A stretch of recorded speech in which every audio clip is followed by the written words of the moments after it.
আমাদের আজকের অধ্যায়টার নাম হচ্ছে ত্রিকোণমিতিক অনুপাত। এটা 9 এর আগে, ক্লাস 9 এর আগে তোমরা কখনো শুনো নাই ত্রিকোণমিতিক অনুপাতটা কি, বুঝছো? তবে হ্যাঁ, তোমাদের কাছে যাদের সায়েন্টিফিক ক্যালকুলেটর আছে তারা নিশ্চয়ই দেখছো sin theta cos theta tan theta এরকম লেখা আছে না? হ্যাঁ, তো আমরা এই বিষয়গুলো আজকে শিখবো যে আসলে ত্রিকোণমিতি দ্বারা কি বোঝায়, মূলত বেসিক শিখবো কিছু। আসো, আমরা এখানে কি দেখতে পাচ্ছি? তিনটা চিত্র, এ বি সি, একটা ট্রায়াঙ্গেল, ছোট একটা ট্রায়াঙ্গেল, এরপর আরেকটা ট্রায়াঙ্গেল, ওটার নাম এবিসি দিছি আমি, তবে এটা একটু সাইজে বড়। আরেকটা এবিসি ট্রায়াঙ্গেল, সেটা সাইজে বড়, আরো বড়। বাট বড় হলেও এখানে একটা বিষয় কমন, এখানে এই অ্যাঙ্গেলটা কিন্তু 45 ডিগ্রি। এই অ্যাঙ্গেলটা কত ডিগ্রি? 45। অ্যাঙ্গেলটা কত? 45। তো এই ত্রিভুজ তিনটার মধ্যে মিল কোথায়? অ্যাঙ্গেল একটা জায়গায়। তোমরা ভাববে কি অ্যাঙ্গেল সবগুলোতে অ্যাঙ্গেল 45, কিন্তু আরেকটা জায়গায় মিল আছে। তোমাদের কাছে হয়তো আমি মনে হচ্ছে এটা 10 20 30 10 20 30 সবগুলো ত্রিভুজ সমকোণী, এটা মিল আছে। আরেকটা বিষয় মিল আছে, দেখো এখানে এটা কত? 10 না? এই বাহুটা কিন্তু 10। এখন তুমি যদি এই বাহুকে বাহু দিয়ে ভাগ দাও, মানে এদের অনুপাত করো, বা এটা এবং এটার মধ্যে অনুপাত কত, ভাগফল কত, বা কে কাটছে কত গুণ বড়, এটা যদি দেখো, দেখবে তুমি এই বাহু এবি বাহু আর বিসি বাহু সমান, মানে তাদের অনুপাত ভাগফল হবে 1। ঠিক এখানের মধ্যে দেখো দেখি, এখানের মধ্যে এবি বাহু এবং বিসি বাহু, এবি এবং বিসি এটার অনুপাত কত, কে বলতে পারবে? ভেরি গুড, কারণ এটা 20 এটাও 20। আবার এখানে দেখো, এটা 30 এটাও 30, এদের অনুপাত কত? 1। তাহলে আমরা এখানে তিনটা বিষয় মিল দেখলাম। একটা বিষয় হচ্ছে এগুলো তিনটা হচ্ছে সমকোণী ত্রিভুজ, আবার দেখলাম ত্রিকোণ প্রত্যেকটাতে 45 ডিগ্রি, এবং আরেকটা গুরুত্বপূর্ণ মিল দেখলাম, সেটা হচ্ছে প্রত্যেকটাতে এবি ভাগ বিসি, এবি ভাগ বিসি, এবি ভাগ বিসি হচ্ছে কত? 1। এখন তোমরা বলবে যে স্যার, আপনি যদি আরেকটা 45 ডিগ্রি অ্যাঙ্গেল করে একটা বড় ত্রিভুজ আঁকেন, সেখানে কি হবে? সেখানে একটা বিষয় ঘটবে। কি ঘটবে? এদের অনুপাতের মান কখনো নেভার চেঞ্জ, কখনো পরিবর্তন হবে না। এই বিষয়টা হচ্ছে মানে ফিক্সড। তাহলে কি আমরা এভাবে বলতে পারি যে এটা যখন আমরা 45 ডিগ্রি দিব, অ্যাঙ্গেলটাকে যখন 45 ডিগ্রি দেব, তখন অ্যাঙ্গেলের বিপরীতে একটা বাহু থাকবে, যে বিপরীত বাহুটার নাম দিলাম আমি বিপরীত বাহু। আর এরপর হচ্ছে তার সাথে একটা লাগানো বাহু, যেটাকে আমরা সন্নিহিত বাহু বলবো, অনেকে এটাকে ভূমিও বলে। এটার অনুপাতটা থাকবে সব সময় 1। যখন এটা 45 ডিগ্রি হবে, তখন এই 45 এর বিপরীতে যে বাহুটা থাকবে, আমি বিপরীত মিন্স বিপরীত, আর নিচে যে সন্নিহিত বাহু, এদের ভাগফল সবসময় কত? 1। দেন তোমরা এই ত্রিভুজটার দিকে তাকাও, আমি এখানেও যদি লিখি যে a 45 ডিগ্রি, এটা a 45 এর বিপরীত বাহুটা এখানে দিয়ে দিলাম, দেন সন্নিহিত বাহু দিয়ে দিলাম, তাও তোমরা কত বলবা? 1 বলবা না, যেহেতু 20 ভাগ 20। তাহলে এই বিষয়টা কি? ফিক্সড। আমরা যত ছোট ত্রিভুজ আঁকি কিংবা বড় ত্রিভুজ আঁকি, একটা সমকোণী ত্রিভুজের জন্য যখন একটা কোণ ফিক্সড হয়ে যায়, তখন সেখানে অনেকগুলো বিষয় ফিক্সড হয়, নির্ধারণ হয়ে যায়। যেমন এটা 45 ডিগ্রি হলে এই তার বিপরীত বাহু, যেটাকে আমরা লম্ব বলি, এবং সন্নিহিত বাহু, যেটাকে ভূমি বলি, এদের মাপ হয় সবসময় সমান। এদের মাপ হয় সবসময় সমান। সাপোজ আমরা 10 না বলে এটাকে বলতে পারি 1 গুণ, তাহলে এটাকে কয় গুণ বলতে হবে? কে বলতে পারবে? 1। ভেরি গুড, এটাও 1 হবে। এটাকে যদি আমরা 1 বলি, তাহলে এটাও নিশ্চয়ই 1। সবগুলোকে আমি 1 দ্বারা রিপ্লেস করলাম। আর ও ত্রিভুজ থেকে নিশ্চয় মনে হচ্ছে আরেকটু বড়। জি স্যার। এবং তুমি সেটা পিথাগোরাসের মাধ্যমে বের করবা। এটার নাম হচ্ছে 1.4142, বা সংক্ষিপ্ত করে আমরা লিখলে √2 বলতে পারি। এবং এই অ্যাঙ্গেলগুলোর জন্য এই যে আমরা প্রথম দেখছি বিপরীত এবং সন্নিহিত বাহু, এখন দেখলাম কি ত্রিভুজ, এইটাও এই বাহুটাও ফিক্সড থাকবে। দ্যাট মিন্স এই বাহুটা যদি 1 হয়, এই বাহুটা 1 হয়, এটা কত গুণ হবে? √2 গুণ হবে। এটা 1 হয়, এটা 1 হয়, কত গুণ হবে? √2।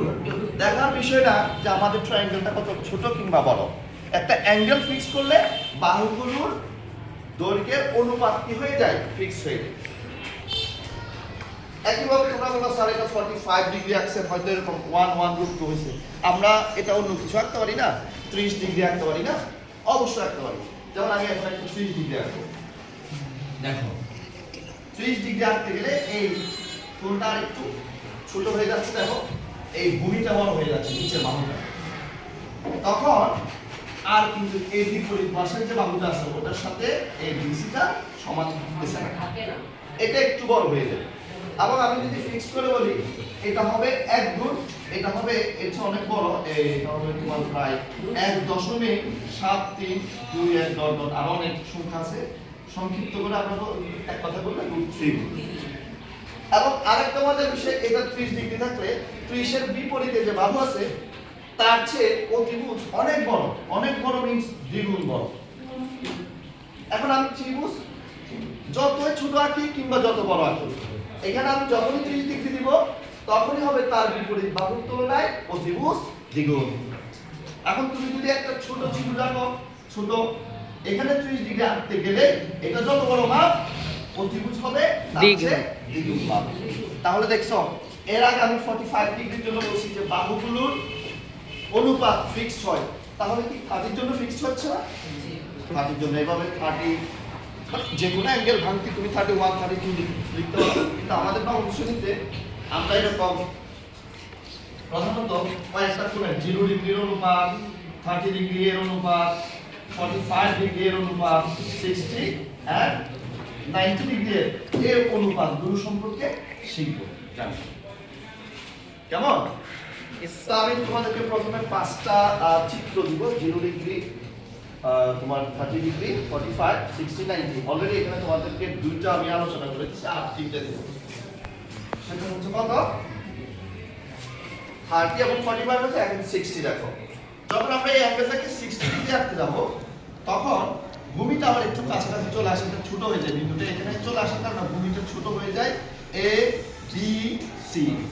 তখন লম্বটা হয়ে যায় একটু বড়, মানে অ্যাঙ্গেলের বিপরীতে যে বাহুটা আছে এটা যখন আমরা 60 ডিগ্রি করি তখন অ্যাঙ্গেলের বিপরীতের বাহুটা একটু কি হয়ে যায়, সাইজে বড় হয়ে যায়, এটা হয়ে যায় ছোট, এটা হয়ে যায় 1 গুণ, এটা হয়ে যায় তখন 2 গুণ। অর্থাৎ অতিভুজ তখন লম্বের দ্বিগুণ না ভূমির দ্বিগুণ হয়ে যায়, আর লম্বটা হয়ে যায় √3 গুণ। এখন এটা কি এই ত্রিভুজের জন্য, নাকি তোমরা একটা ছোট ত্রিভুজ কিংবা অনেক বড় একটা ত্রিভুজ আঁকলে সেখানেও এই কথাটা সত্য? অবশ্যই সত্য। সাপোজ আমি আর কি ছোট করে একটা আঁকতেছি, যখনই আমি এখানে 60 ডিগ্রি আঁকবো তখন ভূমি যত বড় অতিভুজ হবে তার চেয়ে দ্বিগুণ বড়, এবং এটা হবে কত গুণ বড়? √3। আর তাহলে এটা কি ত্রিভুজের সাইজের উপরে ডিপেন্ড করে না। এরপর আসো আরেকটা আমরা ওই দুটো একটু কঠিন আছে, তোমরা পূর্ণ মনোযোগ দিলে ইনশাআল্লাহ বুঝবা। সেটা আমি প্রথমে দেখাচ্ছি, তাহলে 0 ডিগ্রিটা। 0 ডিগ্রিতে কেমন দেখো, এখানে আমাকে একটা 0 ডিগ্রি বানাতে হবে। কত ডিগ্রি বানাতে হবে? 0 ডিগ্রি।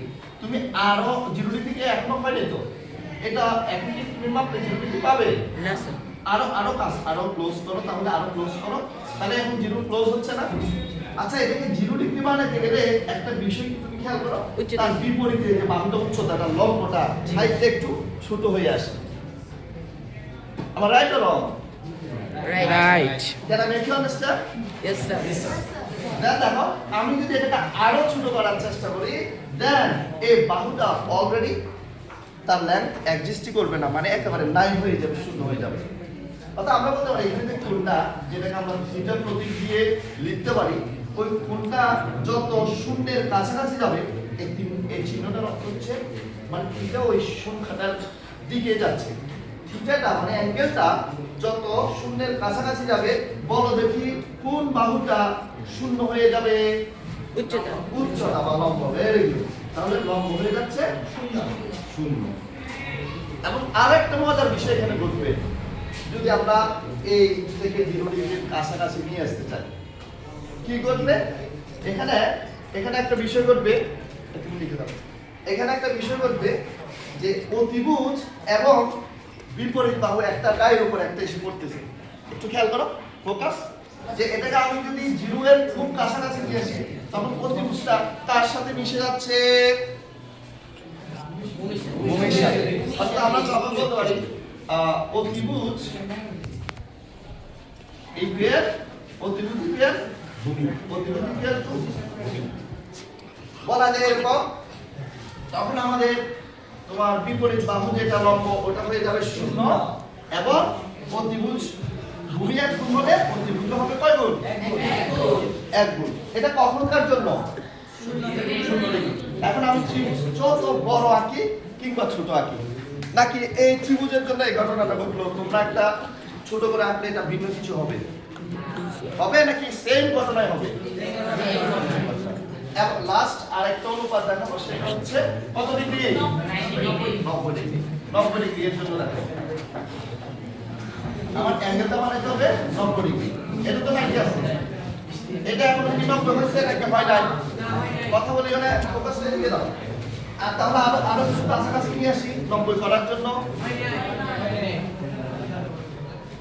আর একটু কাছাকাছি নিয়ে আসি। আচ্ছা, এটাকে 90 খুব ক্লোজ করলে কোন একটা বাহু মনে হয় ছোট হয়ে যাচ্ছে, কে ভূমি ছোট হয়ে যাচ্ছে।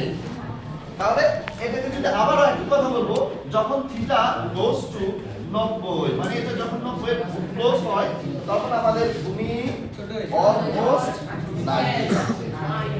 তখন আমরা বলতে পারি যে আমাদের ভূমিটা হচ্ছে 0। শুধু কি একটা ঘটনা নাকি আরেকটা ঘটনা ঘটতেছে বলো দেখি? আরেকটা ঘটনা কি? অতিভুজের সাথে মিশে আছে। Very good. তাহলে আমরা বলতে পারি তখন অতিভুজ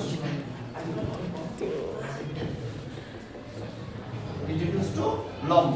তাহলে বলা যায় এরকম যে ভূমি হচ্ছে 0, লম্ব হচ্ছে 1, অতিভুজ কত হবে তখন?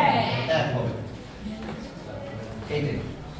আচ্ছা, তাহলে এটা যদি বুঝি আমরা আবার সিরিয়াল মতো আমি 5টা চিত্র আঁকবো, আমরা একটা খেয়াল করব। প্রথম আমরা আঁকতেছি 0 ডিগ্রির জন্য একটা চিত্র। 0 ডিগ্রি যখন আঁকতে যাব আমি বিপরীতে বাহুটা পাচ্ছি না, 0 পাচ্ছি, আর এটা পাচ্ছি কত? 1 আর 1। দেন আমরা আঁকবো 30 ডিগ্রি এর জন্য। 30 ডিগ্রি এর জন্য আমরা পাচ্ছি কি যে লম্ব এর তুলনায় অতিভুজ হচ্ছে ডিগ্রি আর ভূমিটা হচ্ছে ফিক্সড। তারপরে আমরা আঁকবো এখন 30 এর জন্য, বলো দেখি 45। 45 এর যখন আঁকি তখন সুন্দর একটা বিষয় হয়, কে বলতে পারবে? লম্ব এবং ভূমি কি হয়? সমান। Very good. আর এটা হয় কয় গুণ? √2। দেন আমাদের এই হচ্ছে 60 ডিগ্রি। 60 ডিগ্রি এর জন্য কি হয়? এখন ভূমির চেয়ে বলো, ভূমির চেয়ে লম্ব 2 গুণ হয় আর ভূমি হয় 1 গুণ। আর এটা কয় গুণ হয়? √3। And then last 90 ডিগ্রির জন্য যেটা ওটা একটু দেখো, ওটা খুব কাছাকাছি আমি তখন একটু সোজা করে ফেলতে হবে 90 ডিগ্রি বানানোর জন্য। জি স্যার। তাহলে ভূমিটা কত হয়ে যাচ্ছে আর অতিভুজ আর লম্বের মাপ হয়ে যাচ্ছে 1 হয়ে যাচ্ছে। খুব ইন্টারেস্টিং কিনা বিষয়গুলো। আর আমি তোমাদের আগেও বলেছি যে আমরা কত ছোট বা বড় ত্রিভুজ আঁকি ওটা ম্যাটার না, যেটাই আঁকি এদের যে অনুপাত, মাপের যে দৈর্ঘ্যের যে অনুপাত, ওটা সবসময় কি থাকবে? সমান থাকবে। বুঝছো? দেখো 0 ডিগ্রি, এখানে লিখলাম 0 ডিগ্রি, 0 ডিগ্রি, 0 ডিগ্রি, 0 ডিগ্রি, আপাতত 3টা ডিগ্রি। আমি কিছু বিষয় অনুপাত করব, মানে বাহুগুলোকে ভাগ করব। 0 ডিগ্রি যখন আমি লিখলাম, এখানে লিখলাম লম্ব শব্দটা কাকে করে দিলাম, যেটা আমরা বলতেছি লম্ব মিন্স আমাদের যে অ্যাঙ্গেল আছে তার বিপরীত বাহুটা, এবং অতিভুজটা দিলাম নিচে। তোমরা বলতে পারবে যে এই যে জিনিসটার নাম, সরি নাম না, এটা যে অনুপাত 0 ডিগ্রি দিলে লম্ব আর অতিভুজ, এটার অনুপাত কত হয়? ভালো করে দেখো, এর লম্ব তখন হয় 0 আর অতিভুজ তখন হয় কত? 1। এখন দেখো, যখন আমরা 0 ডিগ্রি হিসাবটা করতেছি তখন 0 ডিগ্রির জন্য লম্ব আর অতিভুজ, 0 লম্ব হয় 0, অতিভুজ থাকে কত 1 এবং ফলাফলটা কত। এরপর আসো এই যে 0 ডিগ্রি আবার লিখলাম। এবার আমি তোমার কি বলে সন্নিহিত বাহু যেটা ভূমি, তোমরা যেটাকে ভূমি বলতেছো, আমি ভূমিটাকে রাখলাম উপরে আর অতিভুজের মাপটা রাখলাম নিচে। আমাকে তখন কত লিখতে হবে? হ্যাঁ, তখন ভূমিকে লিখতে হবে 1, অতিভুজকে লিখতে হবে 1 সমান সমান 1। আই গেস তোমরা ধরতে পারছো বিষয়টা। আর আরেকটা জিনিস লিখবো 0 ডিগ্রি, এখানে আমি লিখবো তোমার লম্বটা উপরে লিখবো এবং ভূমিটা আমি নিচে লিখবো।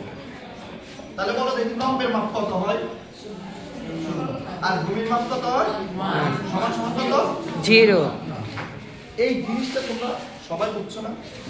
এবার এই জিনিসটাকে যদি আমরা এরকম করে বিষয়গুলোকে এরকম রাখি, 0 ডিগ্রির পাশে লিখলাম লম্ব ভাগ অতিভুজ, জিনিসটা দেখতে তো সুন্দর লাগে না? একটু স্মার্টলি এটা প্রকাশ করার দরকার আছে না? একটু স্মার্ট ওয়েতে। এই স্মার্ট ওয়েতে এই জিনিসটা লম্ব ভাগ অতিভুজ এইটার একটা নাম আছে এবং এইটার নাম হচ্ছে সাইন থিটা। এটার নাম কি? সাইন। এখন দেখবা এভাবে 0 ডিগ্রির পাশে সাইন লেখার পরে তোমরা এখনো হয়তো বইটা উল্টাও না, এটা তোমাদের ফার্স্ট ক্লাস ট্রিগোনোমেট্রিতে, আমার পড়া শেষে এগুলো মিলিয়ে দিবা। 0 ডিগ্রির পাশে সাইন লিখে 0 লিখছি। আবার কেন লিখছি এটাকে আমরা এখন বুঝতে পারছি বিষয়টা। এরপরে দেখো এখানে লম্বকে অতিভুজ দিয়ে ভাগ, এখানে হচ্ছে ভূমিকে অতিভুজ দিয়ে ভাগ। এটাকে যদি আমি একটা প্রতীক সাইন দিয়ে লিখি, এটাকে নিশ্চয় সাইন দিয়ে লিখবো না, ভিন্ন কিছু দিয়ে লিখতে হবে তো নাকি? এবং এটার নাম লিখতেছে cos। কি লিখতেছে? cos। 0 ডিগ্রির পাশে cos লেখার পরে তখন লিখতে হবে কত? 1। একইভাবে লম্বকে যখন আমি ভূমি দ্বারা ভাগ করব, এইটার নাম ভেরি গুড, তোমরা অলরেডি বুঝছো যে 0 ডিগ্রির পাশে আমি যখন tan লিখব তখন আমি মানটা লিখব কত? 0। এভাবে আমরা এখানে কয়টা অনুপাত শিখলাম? করতে পারবে? 3টা। আর কি অনুপাত করা যাবে এখান থেকে? বলো, আমি যদি জিনিসটাকে উল্টাই, মানে অতিভুজকে এবার লম্ব দিয়ে ভাগ করি, তখন আরেকটা অনুপাত পাবো। তারপর আমি যদি অতিভুজকে ভূমি দিয়ে ভাগ করি, দ্যাট মিন্স ভূমিটা নিচে দিই, তখন আরেকটা অনুপাত পাবো না? আবার যদি আমি ভূমির উপরে রাখি, লম্ব নিচে রাখি, তখন আরেকটা অনুপাত পাবো না? টোটাল আমাদের অনুপাত হবে কয়টা? 6টা। আর তখন কি আমাদের নামগুলো কি এগুলো থাকবে নাকি ভিন্ন কিছু দিতে হবে? ভিন্ন কিছু দিতে হবে। ভিন্ন কিছু দিতে হবে। যেমন আমি আবার এটাও লিখে দিচ্ছি তোমাদেরকে, যখন আমি অতিভুজ উপরে দিব, ভূমি নিচে দিব, তখন এটা মান কিভাবে বলো? 1 উপরে এই চিত্রের কথা বলতেছি, আমি প্রথম 0 ডিগ্রি চিত্রের কথা বলতেছি। বলো 1 উপরে 0 হচ্ছে কি? ভুল হচ্ছে তো, অতিভুজ উপরে লম্ব হচ্ছে নিচে। এটা যদি এভাবে লিখি তাহলে 1/0 না? জি স্যার। আর 1 কে 0 দিয়ে ভাগ করলে, পৃথিবীর কোন সংখ্যাকে তুমি 0 দিয়ে ভাগ করলে এটা ডিফাইন করতে পারবে না, স্পেসিফিক কোনো উত্তর থাকবে না, এটাকে আমরা বলবো অসংজ্ঞায়িত।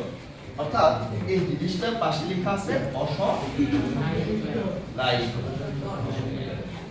আর এই যে আমরা এখানে লিখতেছি 0 ডিগ্রির জন্য অতিভুজ এবং লম্ব, অতিভুজ হয় 1, লম্ব হয় 0 এবং এটার মান অসংজ্ঞায়িত। আর এই জিনিসটাকে অবশ্যই আমরা সাইন দিব না, এটার একটা নাম আছে কোসেক। তাহলে কোসেক 0 কোসেক হচ্ছে কত? অসংজ্ঞায়িত। ক্লিয়ার বিষয়টা?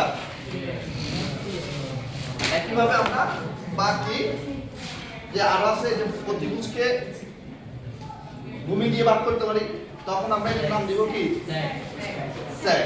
আবার ভূমিকে লম্ব দিয়ে ভাগ দিলে এটার নাম দিব কি? এটা তোমরা ধরতে পারছো। আমরা একটু সামনের দিকে আগাচ্ছি, আমরা সামনের দিকে আগাচ্ছি যে 30 ডিগ্রি, এটার জন্য আমরা এখন অনুপাত লিখব। এই যে 0 ডিগ্রি, সরি 0 না 30 ডিগ্রি, এখন আমি যদি এটার পাশে সাইন লিখি, আসলে আমি কোন বাহুকে কোন বাহু দ্বারা ভাগ করছি বুঝাচ্ছি, কে বলতে পারবা? আমি যদি 30 ডিগ্রি পাশে এখানে সাইন শব্দটা অ্যাড করলাম, তার মানে আমি কোন বাহুকে কোন বাহু দ্বারা ভাগ করতে করব? হ্যাঁ, তুমি বলো। ভূমিকে লম্ব না হয় নাই অতিভুজ লম্ব অতিভুজ স্ট্রেট পাশে ভেরি গুড বসো তাহলে আমরা লিখবো এরকম যে লম্বকে অতিভুজ অর্থাৎ লম্ব কত 1 অতিভুজ কত 2 আবার লিখলাম আমরা 30 ডিগ্রি লিখলাম এবার এটার পাশে লিখলাম cos তো cos মানে কি ভূমি বাই অতিভুজ ভূমিকে অতিভুজ আমার এগুলো লিখে দেওয়া উচিত ছিল সময় স্বল্পতার কারণে এগুলো লিখতেছি না আমি তাহলে মুখস্থ করে ফেলো একটু মানে মনে রাখো ভূমিকে যখন অতিভুজ দিয়ে ভাগ করবো ওটার নাম কি cos এবার ভূমিকে অতিভুজ দিয়ে তুমি এখানে দাও দেখি ভূমি কত